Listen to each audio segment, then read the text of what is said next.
So we have the exterior of our bag completed with our seam pressed open and up. You can see the stitching there from our two rope connectors, and I have my base that we made earlier. I have the quarter marks on my base and I have the quarter marks on my exterior fabric. So what I'm going to do, my exterior, main bag exterior is wrong side out. I need to make sure that the outside of my fabric is actually right sides together with the exterior fabric. And I'm going to match up one of those quarter marks with that back seam. So the only seam that we've got in this, and we're matching it up. I'm going to open my seam allowance there because that is faux leather, and I'm going to pop a clip in there to hold it in place. So I've matched one of the quarter marks on the base with the seam on the bag. And then this is going to be easier to do in my lap almost.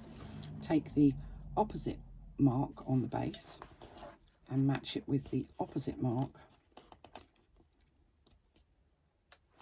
on the bag and clip it. And we're going to do the same on both sides. Now this base fits perfectly. If you've cut it accurately, it will fit perfectly. So we're matching all of those 4 quarter marks up, and you can almost see that it's going to sit perfectly even before I've gone any further. So now what we're going to do is we're just going to match up all the way around in between those quarter marks, matching the edge of the exterior with the edge of the base. If you need to, just push it in, wiggle it about, just ease it in. That's 1 quarter done.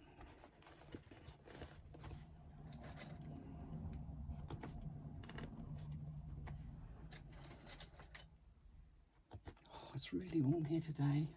The trouble is, if I open the window, then you get traffic noise from outside. It's about 32 degrees and I am just about melting. I also have a little fan, but if I have that on, then you won't be able to hear me speak.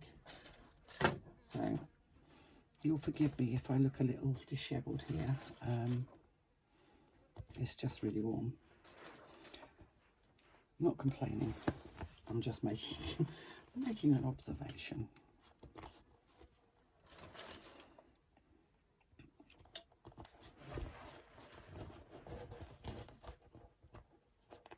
So we're just going to keep going until we've gone all the way around, and you can add as many clips as you want.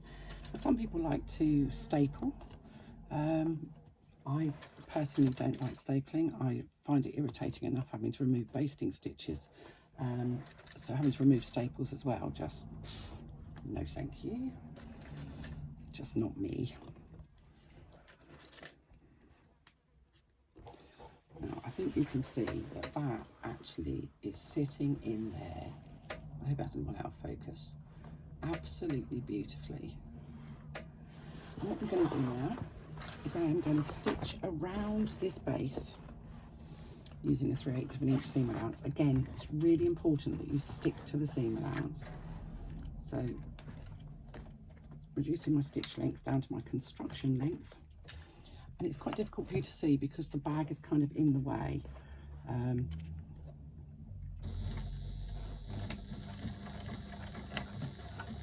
couple of back stitches to start me off. And when you get to those places where the base rope connectors are, it will be thick. You may need to use a hump jumper or an empty needle case, or even a piece of folded up cotton cardboard, just to be able to get, not so much get off, but to get onto the little hump where the connectors are, depending on how thick your connectors are, which will depend on what you've made them from. There's lots of variables in this pattern, which what I'm going to do is I'm just going to grab this because I'm going to use this like an awl to hold this in place as I'm taking the clips off. It's always worth checking that you've got enough thread in your bobbin, which I didn't do. And when I say that, I say it from past experience, because the last one I made with faux leather, I hadn't checked. I got all the way around and realised I'd only actually sewn half the bag base in because I'd run out of bobbin thread.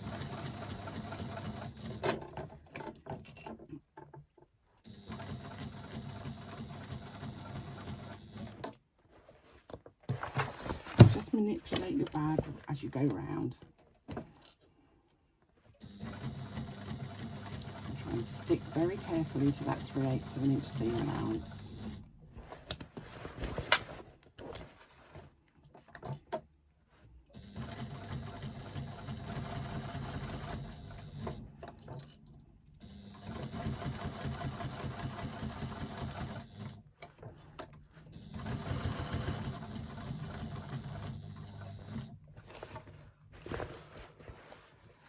Remember, this is you're in charge of this bag. You can flatten it out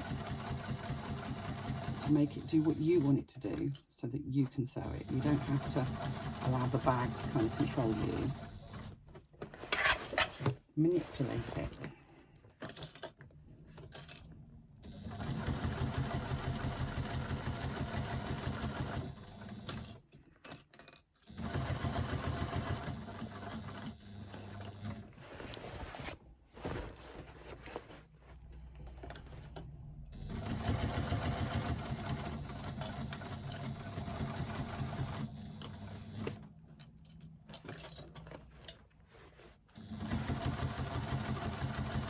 If you don't have a 3/8 of an inch 10mm mark on your needle plate, then you can use a piece of masking tape with the mark on it, but measure from the needle. And measure from the needle in the central position, because if you've got a machine where the needle moves left and right, the measurement needs to be from the central position, and you need to keep your needle in the central position when you sew.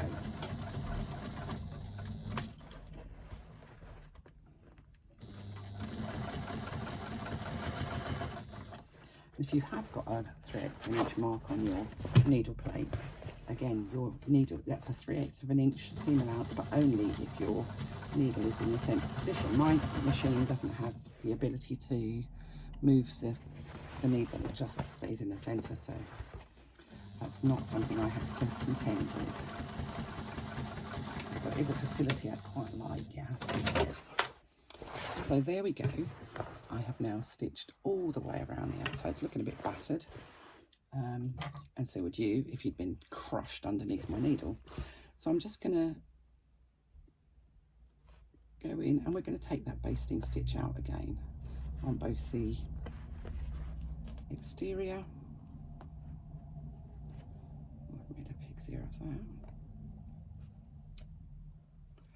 That's what I meant to do. There we go. On the exterior panel and on the base panel, we're just going to take all of our basting stitch out, and then we're going to trim out the foam from the seam allowance if you've used foam. If you haven't used foam, you can just have a cup of tea while I'm doing this. Grab some chocolate.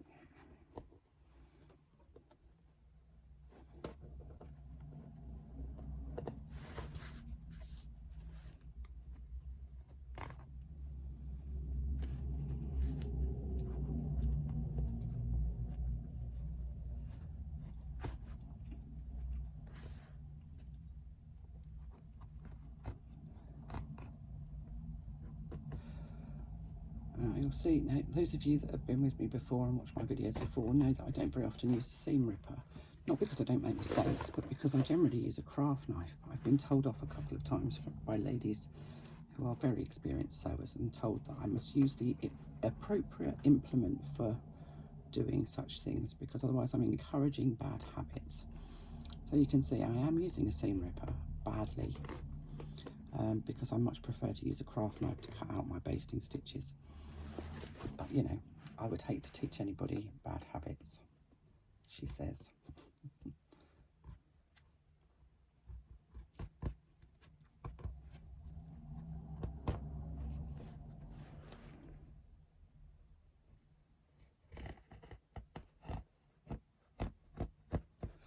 Oh, it's an awful long way around this here circle. Well, it is, it's 32 inches. It's actually not, it's 31¼ inches round. So we've taken the stitching from the outside, and now I'm going to take it from the base part.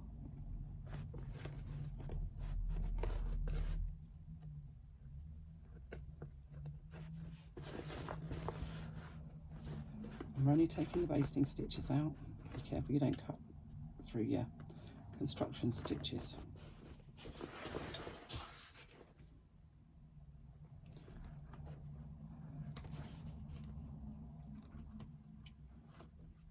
Now, sewing a circular base in is something that a lot of people find quite a challenge. If the math has been done properly, the base should fit properly, and this one absolutely fits perfectly. But it will only fit perfectly if you clip it and pin it really well and use the appropriate seam allowance, because you need that circle to fit into the hole that's been created for it perfectly. If you don't, what you'll end up with is puckers and gathers around the base, and that's not something you want. You want a nice, flat, circular base.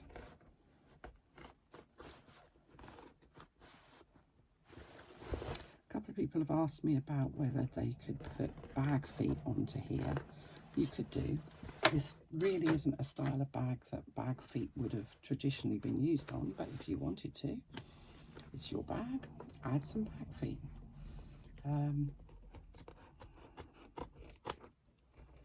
So now I'm just going to trim away all of the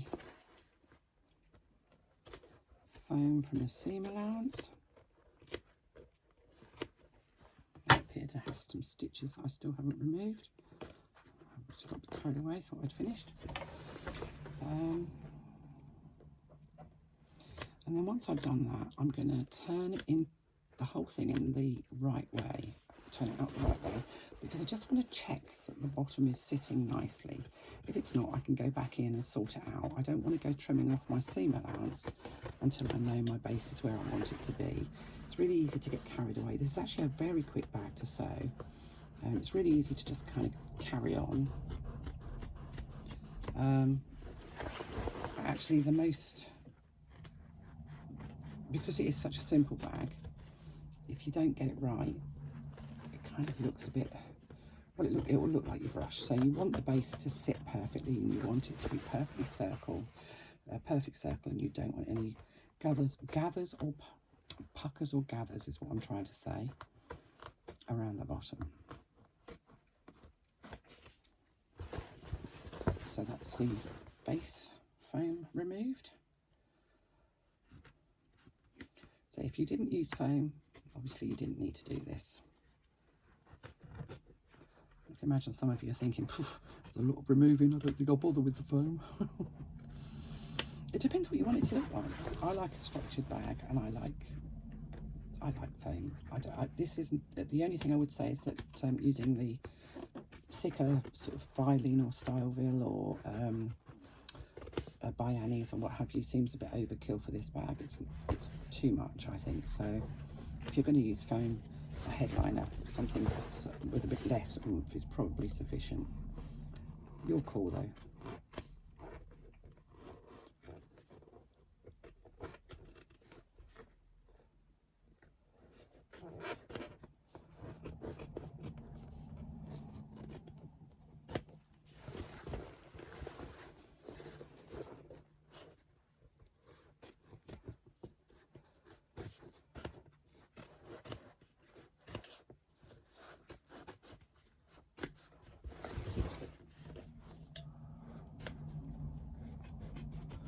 We're getting there.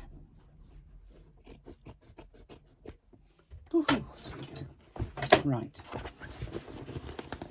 I'm going to turn this whole thing in. Turn it out the right way so we've got it right side out. I'm going to push out the base.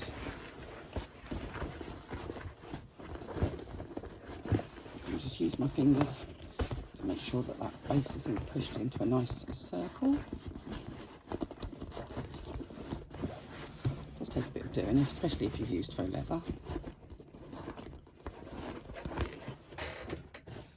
What you should be able to do is just roll the edges of the base, and there shouldn't be any puckers or gathers or anything unsightly. Should just sit beautifully as that indeed that does. So I'm now going to turn it back through. It's worth checking, it really is. As you can see, even with foam you can move it. It's a big bag, you can actually easily manipulate it. I think actually bigger bags are easier to turn through than small ones, to be honest. And at this point we're going to make those little V shapes in our seam allowance. Now,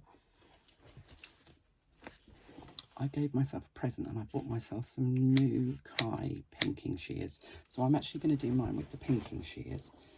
So we're just going to go all the way around the outside, taking off,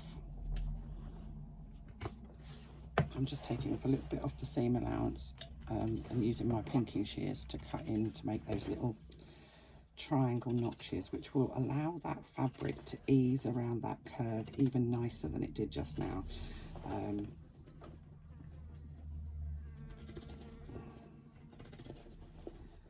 It's quite thick because even though I did an overlay as well, I didn't actually take out the fabric from underneath it, which I could have done. So I've got 2 layers of faux leather foam and a layer of denim that's interfaced as well, so I've got quite a lot in this bottom seam, so I do really need to make sure that I do this.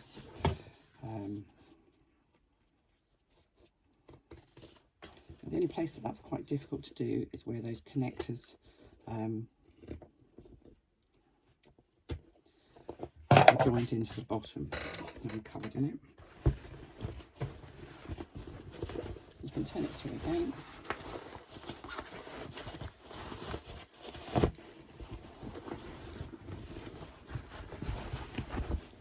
Push that base out. Use your fingers inside to just give it a good.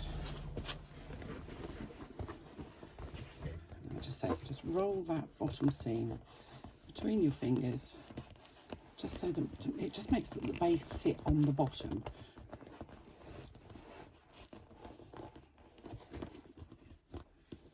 That's fabulous.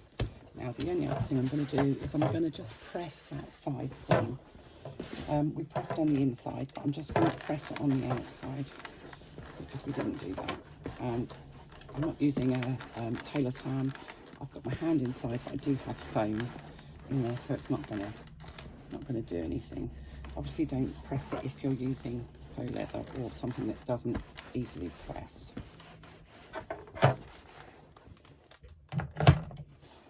And there we have the exterior of our bag completed. So we'll pop that out the way and we'll move on to our lining.